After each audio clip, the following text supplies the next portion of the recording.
بسم اللہ الرحمن الرحیم والحمد للہ رب العالمین والصلاة والسلام علی سید المرسلین وعلی آلہ وصحبہ اجمعین، اما بعد۔ محترم ناظرین کرام، احکام دین کا پروگرام پیش خدمت ہے۔ آپ کے سوالوں کے جواب ہم اس پروگرام میں کتاب اللہ، قرآن مجید اور سنت رسول اللہ صلی اللہ علیہ وسلم یعنی حدیثوں سے دیں گے، اور اسی طرح سے آثار صحابہ سے بھی استدلال کرتے رہتے ہیں، وہ بھی کریں گے۔ تو آئیے پروگرام کی طرف آتے ہیں۔ آج کا پہلا سوال، قبل اس کے کہ میں نیا شروع کروں، وہی پرانا سوال ہے جس میں پوچھا گیا تھا، جس کے ہم نے کچھ جواب اس سے پہلے نشست میں دیے ہیں۔ سوال یہ تھا کہ اللہ تبارک و تعالی نے مسیح الدجال کو اور اسی طرح سے اور کچھ مخلوقات کو کیوں بنایا ہے، اور ان کا کیا فائدہ ہے، ان سے کیا حکمت پوشیدہ ہے۔ تو ہم نے جواب میں بتایا تھا کہ سب سے پہلے تو یہ بات جان لینا چاہیے کہ اللہ تبارک و تعالی جو کام کرتے ہیں، کیے ہیں، ان کے حکمت معلوم کرنا ہمارا کام نہیں ہے۔ اللہ تعالی حکیم، علیم، خبیر ہیں، وہ جانتے ہیں کہ کس مقصد سے پیدا کیا ہے، لیکن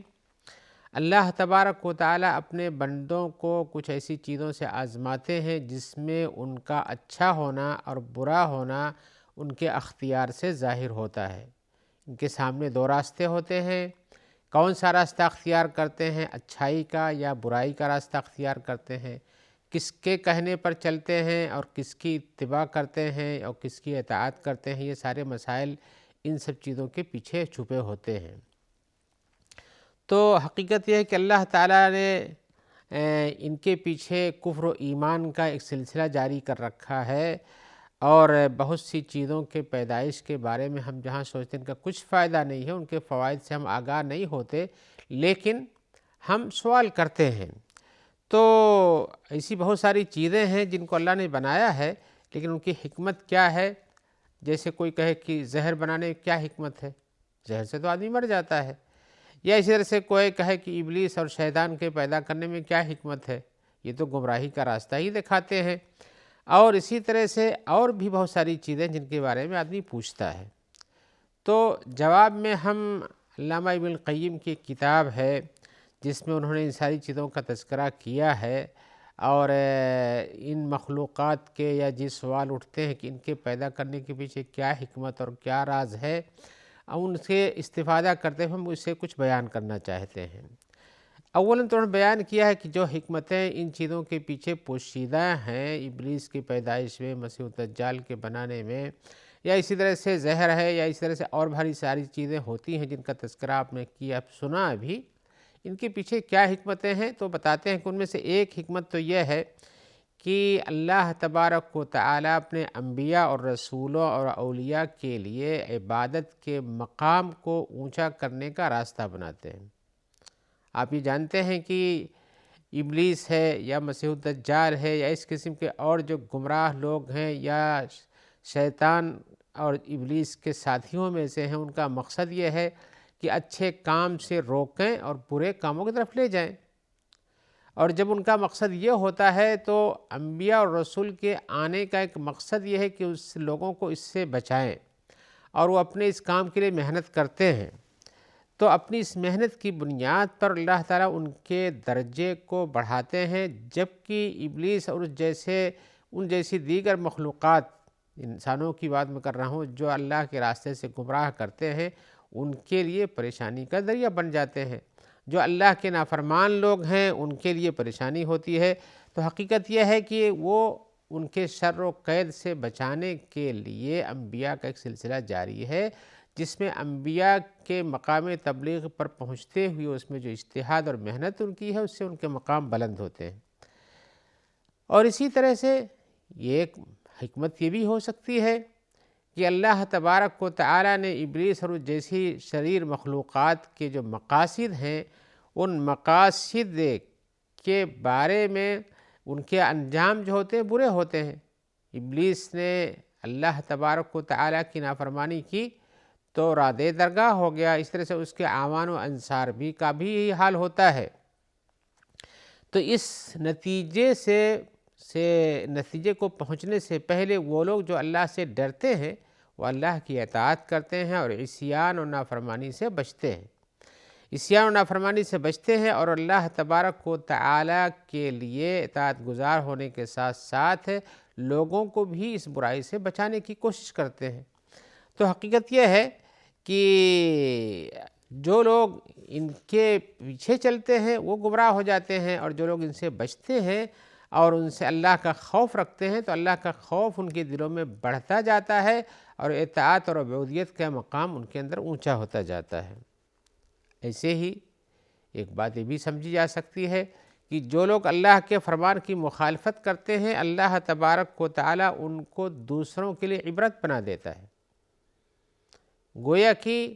ابلیس کا انجام برا ہی ہے، اس کے اعوان و انصار کا بھی انجام برا ہے، اور اپنے اعوان و انصار کو بڑھانے کے لیے ابلیس اور اس کے اعوان و انصار اس دنیا میں پوری کوشش کرتے ہیں، لیکن نتیجہ کیا ہے؟ جہنم ہے۔ تو جو لوگ اس معصیت پر اصرار کرتے رہتے ہیں ان کا بھی انجام برا ہوتا ہے۔ لہذا جو آدمی اللہ تبارک و تعالیٰ کے احکام کی پابندی کرتا ہے اور جب کبھی غلطی ہو جاتی ہے تو اس پہ ندامت ظاہر کرتا ہے اور توبہ کرتا ہے، جیسے حضرت آدم کی غلطی کا تذکرہ قرآن مجید میں بارہا آیا ہوا ہے کہ انہوں نے غلطی کیا، اس شجر سے کھا لیا تو اس پہ ندامت ہوئی، اللہ نے ان کو توفیق دیا کہ وہ توبہ کریں اور اپنے گناہ کا اعتراف کریں، اور اس کے نتیجے میں ان کی معافی ہو جاتی ہے۔ لیکن شیطان نے اپنی غلطی پر اعتراف نہیں کیا، بلکہ کہا کہ ہماری حجت یہ کہ میں ان سے بڑا ہوں، ان سے اعلیٰ ہوں، آپ ہم کو یہ حکم دے کر کے ہم کو اپنی بے عزتی، اپنی پسماندگی اور اسی طرح سے ذلت پر ابھارتے ہیں، یہ صحیح نہیں ہے۔ تو اس نے اللہ کے حکم کی نافرمانی کی، جبکہ اللہ تبارک و تعالیٰ کی طرف سے ان کے لیے جو توبہ کرتے ہیں، جو گناہوں پر اصرار نہیں کرتے اور باز آ جاتے ہیں، ان کے لیے اچھے درجات ہوتے ہیں۔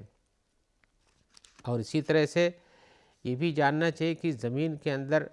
اضداد پائے جاتے ہیں، ایک چیز اس کے مخالف ہوتی ہے، دوسری چیز اس کے مخالف ہوتی ہے، اس سے امتحان ہوتا ہے۔ دنیا کی شہوات و لذات ہوتی ہیں اور اسی طرح سے اللہ کے سامنے، اس کے سامنے پھر اللہ کے فرمان ہوتے ہیں کہ نہیں یہ کام نہیں کرنا ہے۔ یہ امتحان کی ایک جگہ ہوتی ہے کہ کیا بندہ اللہ تبارک و تعالیٰ کے فرمان کو قبول کرتا ہے یا شیطانوں کے بہکاوے میں آ کر کے دنیاوی لذات کے پیچھے چل پڑتا ہے۔ تو اس طرح سے یہ امتحان کی ایک جگہ ہے جس سے اندازہ ہوتا ہے کہ اللہ تبارک و تعالیٰ نے ان چیزوں کو ایسے ہی نہیں بنایا بلکہ لوگوں کے لیے امتحان کا ایک ذریعہ بنایا۔ اس زمین کے اندر لوگوں کا امتحان ہوتا ہے، اور یہ موت و حیات امتحان کا ایک ذریعہ ہے کہ کب سے پیدا ہوئے کب مرنا، اس بیچ میں آپ نے کیا کیا ہے، یہ آپ کو جاننے کے لیے، اپنی زندگی کو سدھارنے کے لیے ایک موقع ملتا ہے۔ اگر اس امتحان میں کامیاب نکلے تو کامیابی ہے۔ ایکم احسن عملا، جیسے سورہ تبارک میں ہے کہ تم میں کون سب سے بہتر عمل والا ہے، تو بہتر عمل والا بنانے کے لیے زمین کے اندر امتحان کا طریقہ رکھا گیا تاکہ پتہ چلے کہ کون اچھے درجے پہ آتا ہے اور کون نیچے آ جاتا ہے اور فیل ہو جاتا ہے۔ تو ان چیزوں کی جو آپ نے سوال کیا کہ ان کی حکمت کیا ہے ابلیس کے پیدا کرنے میں یا مسیح الدجال کے پیدا کرنے میں، یہ حکمتیں ظاہر ہوتی ہے کہ انسان اس میں اپنے اعمال کو درست کرنے کا ذریعہ بناتا ہے۔ اور ایسے ہی اللہ تبارک و تعالیٰ کی تخلیق کتنی عظیم ہے کہ ایک طرف ابلیس کو بنایا، دوسری طرف فرشتوں کو بنایا ہے۔ فرشتوں، ابلیس کے اعوان و انصار اس کی ذریات ہیں، اور فرشتوں کی ایک بڑی تعداد ہے جو ایک طرف مکمل عبادت گزار ہوئی، ایک مکمل یہ نافرمان بنا ہوا ہے۔ اس سے یہ اندازہ ہوتا ہے کہ اللہ تبارک و تعالیٰ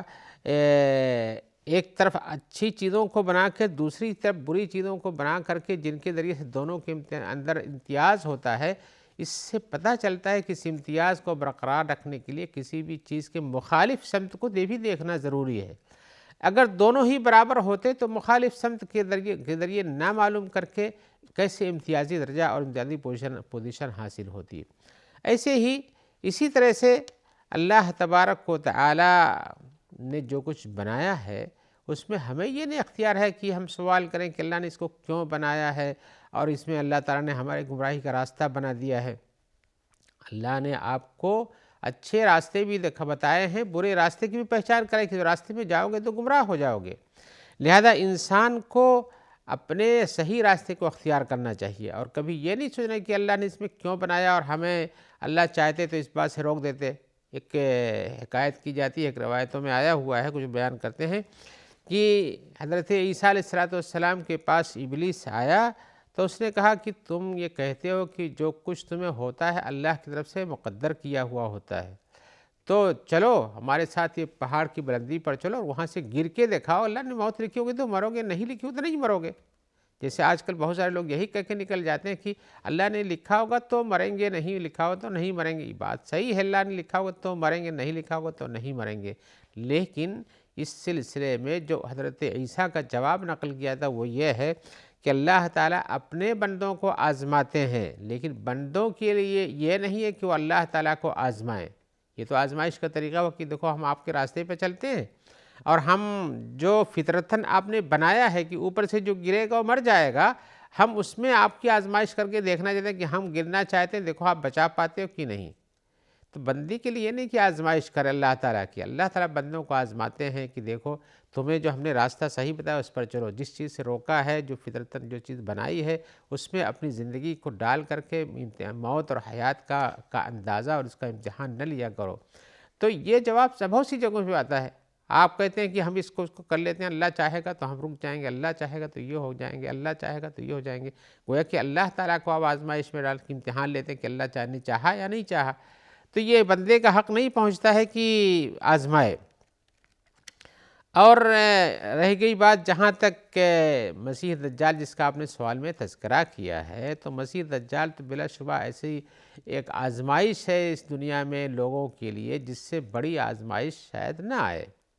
اللہ کے رسول صلی اللہ علیہ وسلم کی حدیث ہے، آپ فرماتے ہیں لم تکن فتنۃ فی الارض منذ ذرأ اللہ ذریۃ آدم اعظم من فتنۃ الدجال۔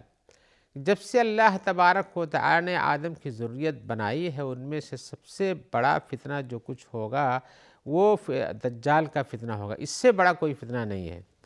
اور اسی طرح سے آپ نے آگے فرمایا ان اللہ لم یبعث نبیا الا حذر امتہ الدجال، اللہ نے کوئی بھی نبی نہیں بھیجا الا کہ اس نے کہا اپنی امت سے کہ دجال کے فتنے سے بچو۔ وَأَنَا آخر الانبیاء، اور انبیاء میں سب سے آخری نبی میں ہوں۔ وَأَنْتُمْ آخر الامم، اور امتوں میں سب سے آخری امت تم ہو۔ وَخَارِجٌ فِيكُمْ لَا مَحَالَةَ، اور وہ تم میں ضرور آنے والا ہے، کہ امت تو آخری آ گئی، نبی بھی آخری ہے، اب اس کے بعد تو اور کوئی نبی نہیں، اسی امت کے اندر فتنۃ الدجال ہوگا۔ وَإِنْ يَخْرُجْ وَأَنَا بَيْنَ ظَهْرَانِيكُمْ فَأَنَا حَجِيجٌ لِكُلِّ مُسْلِمٍ، اور اگر میری وقت ہی میں وہ آ گیا، ظاہر ہو گیا، تو میں ہر مسلمان کی طرف سے اس کا دفاع کرنے، اس بارے میں دفاع کرنے والا ہوں۔ وَإِنْ يَخْرُجْ مِنْ بَعْدِي، اور اگر میرے بعد نکلا وہ، فَكُلُّ امْرِئٍ حَجِيجُ نَفْسِهِ، تو ہر انسان کو اپنے بارے میں سوچ کر کے اس کا دفاع کرنا چاہیے، یعنی حق پہ باقی رہنا چاہیے، اس کے ناحق راستے کو استعمال اور اختیار نہیں کرنا چاہیے۔ تو حقیقتاً یہ فتنۃ دجال تو یہ بھی امتحان کا ایک ذریعہ ہے۔ وہ اس وقت آئے گا جب لوگ بگڑ چکے ہوں گے، ایمان اور خیر اور کی چیزیں کم ہو جائیں گی، برائیاں بڑھ جائیں گی، لوگوں کو آزمائش میں ڈال کر کے اپنے آپ کو بہت ہی بڑا سمجھائے گا، رب سمجھائے گا، لوگ ایمان لے آئیں گے، لیکن اس میں بھی جو ثابت قدم رہیں گے انہی کے لیے جنت ہے، اور جو اس کے راستے پہ چل پڑیں گے، گمراہی کے راستے پہ آ جائیں گے، ان کے لیے جہنم ہے۔ لہذا اس فتنے کو ایک بڑا فتنہ بتایا گیا ہے، اور جب کہ رسول اللہ صلی اللہ علیہ وسلم نے بتایا کہ ہر نبی نے اپنے امتیوں کو بتایا ہے، میں بھی تمہیں بتا رہا ہوں، اگر میرے وقت میں نکلا تو میں اس کا دفاع کر دوں گا، لیکن اگر میرے بعد نکلا، جیسے کہ رسول کے زمانے میں تو دجال کا فتنہ ظاہر نہیں ہوا، اب جب بھی آئے گا تو ہر مومن کو اپنی طرف سے اس بات کا یقین کر کے رکھنا چاہیے کہ دجال کا فتنہ ایک فتنہ ہے، آزمائش ہے، اور وہ غلط راستے میں لے جانے والا ہے۔ اور رہ گئی یہ بات کہ لوگ اس زمانے میں بہت ساری چیزوں کو دیکھتے ہیں جو فائدہ مند ہیں اور جو نقصان دہ ہیں تو اس سے بچتے ہیں۔ بلا شبہ فائدہ مند چیز کو اختیار کرنا چاہیے، نقصان دہ چیز سے بچنا چاہیے۔ جسے زہر ہے، نقصان دہ، تو اس سے بچنے کا حکم آیا ہوا ہے، لیکن اگر اس سے کہیں فائدہ کسی چیز میں اٹھایا جا سکتا ہے جو کھانے پینے میں نہیں ہے تو اس کی ممانعت نہیں ہوتی ہے۔ آئیے ہم اس کے بعد ایک اہم سوال کی طرف آتے ہیں، جو آج کا سوال ہے وہ پوچھنا چاہتے ہیں، کہتے ہیں کہ شرک کیا ہے اور اس کی کتنی قسمیں ہیں؟ سوال تو میرے بھائی کا چھوٹا ہے، لیکن جواب اس کی تفصیل چاہیے سے کہ شرک وہ ایک ایسا مسئلہ ہے جو اس امت کے اندر جو بہت ہی مخفی سا ہوتا ہے، جیسا کہ رسول اللہ صلی اللہ علیہ وسلم فرمایا ہے کہ یہ تمہارے درمیان شرک چلتا ہے جیسے چونٹی چلتی ہے، اس کا پتہ نہیں چلتا ہے۔ اور بہت ساری چیزیں اس طرح تفصیلات آپ نے بتائیں کہ یہ شرک بڑا ہے، یہ شرک چھوٹا ہے، یہ شرک ملت سے نکال دینے والا ہے، یہ شرک سے اعمال برباد ہوتے ہیں،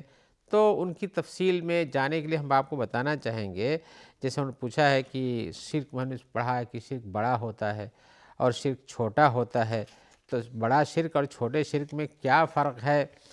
تو اس قسم اس کی کتنی قسمیں ہوتی ہیں جس سے اندازہ ہو سکے کہ اس سے بچنا چاہیے، اس سے نہیں بچنا چاہیے۔ تو ہم جواب میں بتانا چاہیں گے کہ بھائی دیکھیے، شرک کا جیسے توحید کا جاننا بہت ضروری ہے،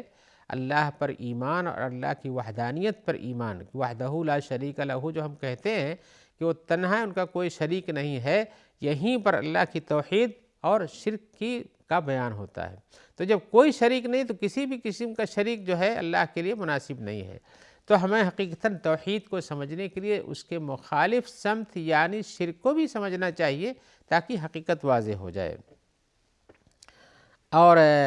شرک کا معنی جانتے ہیں، شرک کو کہتے ہیں شریک بنانے کو، ساجھیدار دار بنانے کو، کسی کام میں اس کے اعمال دخل کو اسی طرح کے سمجھنا جس کا پہلے آپ سمجھ رہے ہیں، اسی کو شرک کہتے ہیں۔ تو اب شریعت میں شرک کس کو کہتے ہیں؟ شریعت میں اللہ تبارک و تعالیٰ کے ساتھ کسی کو